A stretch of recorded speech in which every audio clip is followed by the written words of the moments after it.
Illegal gold mining in Brazil's Itaituba region brings in over $2 billion annually, but also causes severe environmental damage, particularly to the Amazon rainforest and indigenous communities.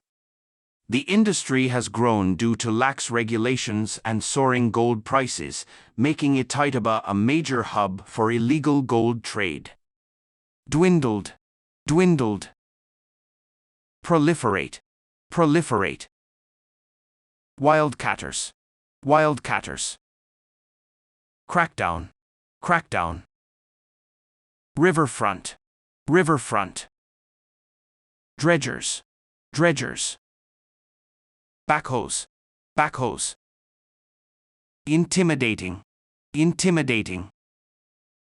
This message comes from NPR sponsor Squarespace, the all-in-one platform with a suite of integrated features to help maximize brand prominence. Visit squarespace.com/NPR for a free trial and use code NPR for 10% off your first website or domain. Today on State of the World, the big business of illegal gold. Thanks for listening to State of the World from NPR. We bring you the day's most vital international stories, up close where they're happening. I'm Greg Dixon. In Brazil, illegal gold mining is big business. It brings in more than $2 billion a year. And nearly all of that mining is done in the Amazon, where it leaves lasting damage to the rainforest and poisons indigenous communities. NPR's Carrie Kahn takes us to the town at the center of the economic boom and environmental bust.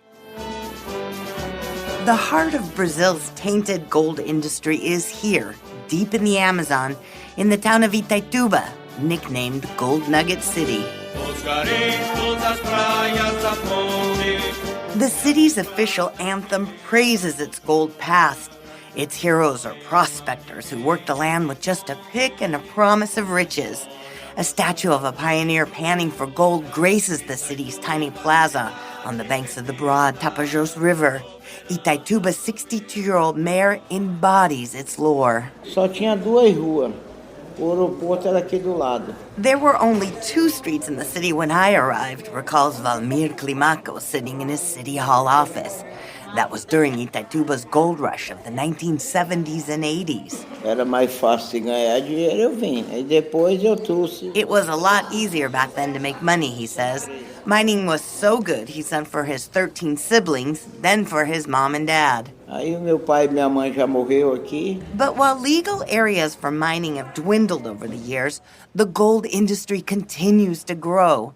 In fact, the last 10 years has brought another rush to Itaituba, although this one has been more criminal and cruel.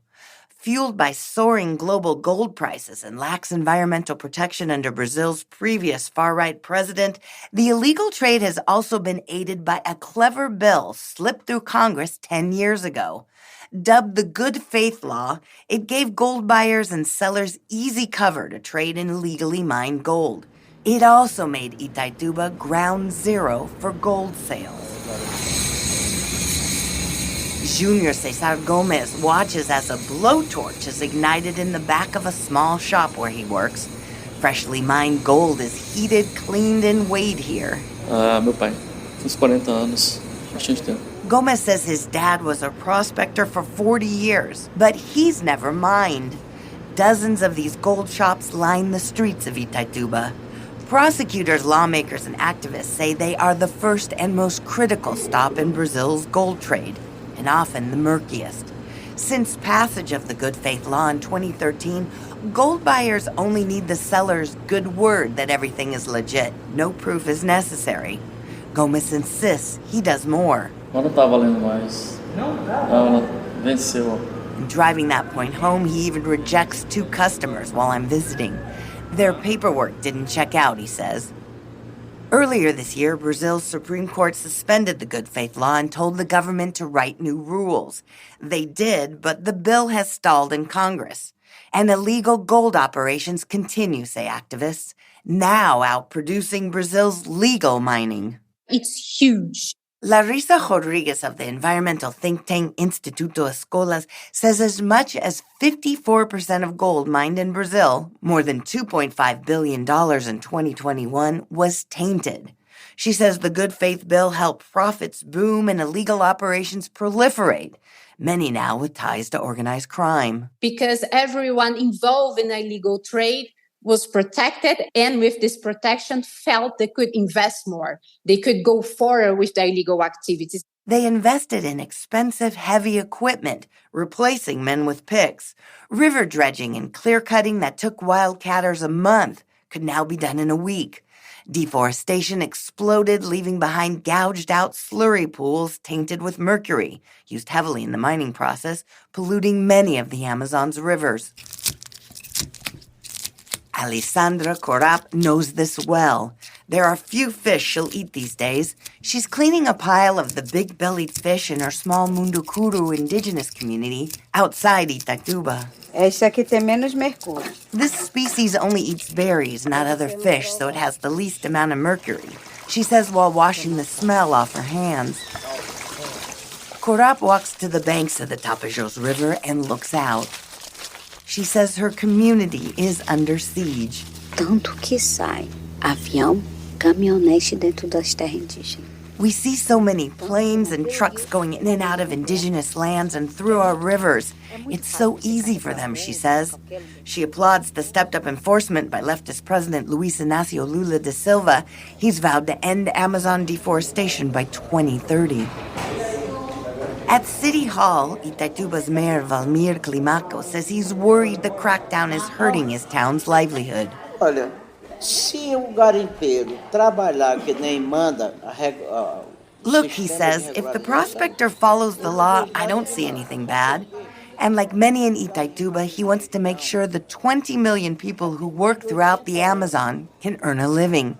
But activists and authorities say many officials in the rainforest encourage illegal deforestation and mining. Several of the mayor's operations have been investigated. He was convicted of illegal clear-cutting in 2019. On a recent night, the Gold Nugget City's riverfront is bustling with carnival rides, games, and food stalls. Daniel Moreira Araújo is on a break from the gold mine he works, which he says is legally permitted. Eles queimam a máquina para lá direto. Agents are out all around us burning equipment, he says. Given the rainforest's thick terrain, it's easier for officials to ignite the huge dredgers and backhoes instead of removing them. More than 2,000 have been burned so far this year. The 22-year-old says the enforcement is intimidating. Salomão Silva, out with his wife and children, says the crackdown has hit Itatuba hard. Vivemos numa nova era em que as leis precisam ser cumpridas. We are living in a new era, and we get that laws have to be followed now, he says, especially as Brazil is facing intense international pressure to save the Amazon. But he adds he's worried about what that new economy is going to look like. Carrie Khan, NPR News, Itatuba, Brazil.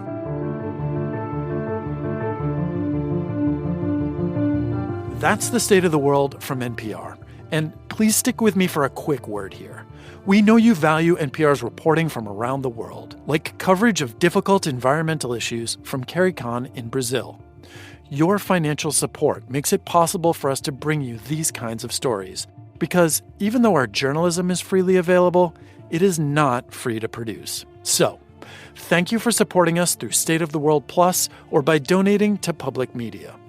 If you're listening to this and that is not yet you, Giving Tuesday, an International Day of Giving, is almost here. You can give at donate.npr.org, or you can learn more about NPR Plus at plus.npr.org. Links for both are in our show notes.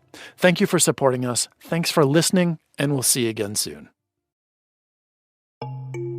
On the next Throughline from NPR, the origins of Hamas, the context in which it developed, and what it represents to Palestinians, Israelis, and the rest of the world.